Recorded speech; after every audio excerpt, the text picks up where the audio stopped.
अस्सलाम वालेकुम सर, मेरा नाम रियाज है। सर मैं कराची से फैसलाबाद जा रहा था, तो मेरी 12 तारीख को शादी थी। तो बस सर खुशी खुशी जा रहे थे। जैसे हम लोग 3:30 बजे सखर रोड से निकले हैं, तो आगे जो स्टेशन का मुझे भी जहन में नाम नहीं याद आ रहा, क्योंकि मेरी ऐसी हालत नहीं है, मेरे जहन में भी मैं दोहराऊँ। तो जैसे ही हम लोग वहाँ पे पहुँचे तो हमारी जो ट्रेन की पटरी थी 6 नंबर बोगी, वो दूसरी ट्रैक पे चली गई है। दूसरी जब ट्रैक पे गई है तो उसके बाद हमारी मतलब जो ट्रेन की वो डब्बा था वो साइड पे हो गया। उस टाइम मतलब हम लोग खड़े हो गए दोबारा, जैसे हम उमन इस्तग़फ़ार लोग करने लग जाते हैं, सारे कलमा पढ़ने लग गए। फिर 2 से 3 सेकंड गुजरे हैं, कोई सामने से ट्रेन आई और उसने ऐसी तबाही मचाई है जिसमें जब मैं उठा हूँ तो लाशें लाशें थी, और मेरी वो सामने वालदा थी और मुझे वो कह रही है मुझे बचाओ, लेकिन मैं उसको बचा नहीं सका क्योंकि मेरी हालत ऐसी खुद थी और मेरे आंखों के सामने वो फौत हो गए। तो बस मेरी बहन थी, वो मुझे कह रही भाई मुझे बचा, लेकिन उसके ऊपर डब्बा था, मैं उसको, वो मुझे कहती है मुझे बचा, लेकिन मैंने 4-5 बंदों को बुलाया तो उन्होंने मेरी बहन को बचा लिया।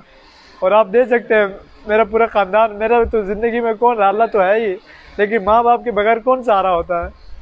वक्ती तो सब साथ देते, लेकिन बच्चा नाफरमान भी हो फिर भी माँ बाप बोलते हैं कि मेरा बच्चा जिधर भी रहे खुश रहे। अभी आपके सामने हमारा तो मेरा तो कुछ राय नहीं है, मेरे पर अल्फाज नहीं बोलने के लिए। जब मैं मेरे दिल में आप घुस के देखे मेरे अंदर कितना गम भरा हुआ है। मुझे पता है मेरे अपने गए हैं, और ये मेरा कज़न, इनकी सिस्टर फौत हो गई है और इनकी दादी फौत हो गई हैं,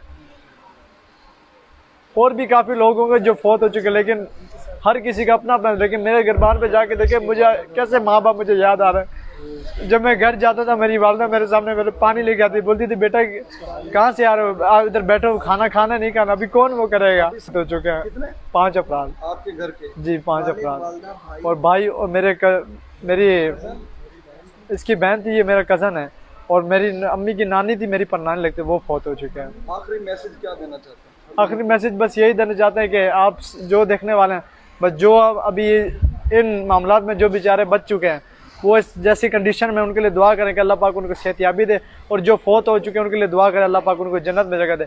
बाकी वो वापस तो नहीं आ सकते, मौत तो बरहक है, वो मौत तो आनी है बेशक, चाहे 1 सेकंड का इंसान को नहीं पता कि कब मौत आ जाए। बस यही दुआ है कि अभी जो ये ऐसे हादसा हो रहे हैं, ये हमारे जो वज़ीर रेलवे हैं उनसे भी इल्तिजा है कि जब ट्रेन वगैरह को निकालें तो चेक करके सारे बोगी वगैरह चेक करके निकालें। और ये 2 तारीख से ये जो 6 नंबर ये जो डब्बे 6, 7, 8, 9, 10 हो गए, ये डब्बे ख़राब थे। उन्होंने कहा भी है कि इसको आप चेंज करें।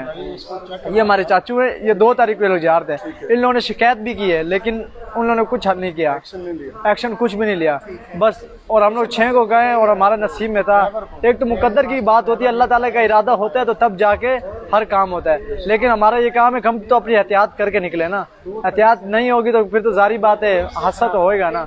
बस जो भी हुकूमत वालों से चलते जाए, बाकी जो जिन लोगों के गुजर चुके, अभी मेरी एक बहन बची है, बस उनसे ये भी मिलते जाए अगर कुछ हो सकता है ताउन वगैरह हमारे साथ ताउन भी करें, और जो बेचारे इस अभी और जिनके फौत हो उनके साथ भी आप ताउन करें। बस यही मेरी इल्तिजा है आप लोगों से, और ये दरख्वास्त है, क्योंकि मैं बिल्कुल ख़त्म हो चुका हूँ। मैं सुबह से रो के मैं सोचता रहता हूँ मेरे माँ बाप अभी कैसे वापस नहीं है, वो तो आ नहीं सकते, लेकिन मेरे पास अल्फाज नहीं है। बस आपसे ये कि हमारे साथ थोड़ी सी मदद करें, वज़ीर आज़म से भी है और वज़ीर दाखिला से भी, और जो हमारे हैं हुक्मरान वगैरह उनसे बस इल्तिजा है कि हमारे साथ थोड़ा हमारी मदद करें।